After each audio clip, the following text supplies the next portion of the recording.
Doctor Abdullah Jahangir রহমাহুল্লাহ। Doctor Abdullah Jahangir স্যারের নাম শুনে? আব্দুল্লাহ জাহাঙ্গীর রহিমাহুল্লাহ একজন আলেম ছিলেন। আব্দুল্লাহ জাহাঙ্গীর রহিমাহুল্লাহ। আব্দুল্লাহ জাহাঙ্গীর আব্দুল্লাহ জাহাঙ্গীর স্যারকে কেউ আপনারা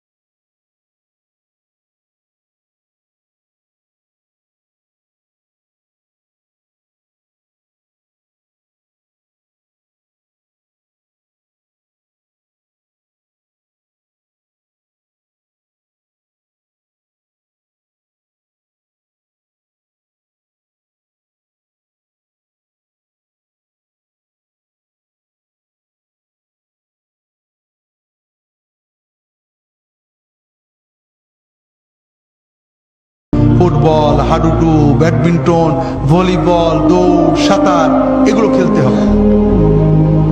এরপরে 1-2 ঘন্টা আল্লাহর ইবাদত করতে হবে। আল্লাহর সালাত, সিয়াম, জিকির যতটুকু পারা যায়, তাতে তোমার আত্মা সুস্থ হবে, তোমার মন পরিশুদ্ধ হবে, তোমার আত্মা, মন, দেহ সবকিছু প্রোডাক্টিভ হয়ে যাবে। এরপরে তুমি 4-5 ঘন্টা তোমার 25-এর পরের জন্য কর্ম বা শিক্ষা নেবে।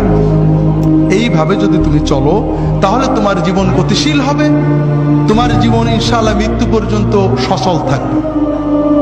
কিন্তু তুমি এখন খেলাধুলো বন্ধ হয়ে গেছে, সারাদিন মোবাইল, ইলেকট্রনিক মিডিয়া, আর খাওয়া তো কি খাচ্ছি আমরা দেখছি। ইউরোপ আমেরিকার লোকেরা কিছু সুস্থ থাকে, ঠান্ডার কারণে ওরা দৌড়াতে হয়, পরিশ্রম করে। আমরা গরমের কারণে ওইটাও করি না। সারাদিন মোবাইল দেখছি, শুনছি, কানে ইয়ারফোন লাগিয়ে শুনছি, আমাদের কান চোখগুলো নষ্ট হচ্ছে। রাতে জেগে জেগে মোবাইল করছি, কথা বলছি, আমাদের ব্রেনটা ক্রেজি হয়ে যাচ্ছে। আমরা বুঝতে পারছি না, তবে আমাদের লেখাপড়া নষ্ট হচ্ছে। কিন্তু সবচেয়ে বড় ক্ষতি হলো অশ্লীলতা। ছবিতে অশ্লীলতা, গানে অশ্লীলতা, সিনেমায় অশ্লীলতা। এই যে কিছুদিন আগে কিং খান গান গেয়ে গেলেন, অশ্লীলতা ছিল না? কিছু মানুষ কোটি কোটি টাকা কামাই করেছেন, করছেন এই সব অনুষ্ঠান, কিন্তু আমাদের যুবকদের কি হচ্ছে?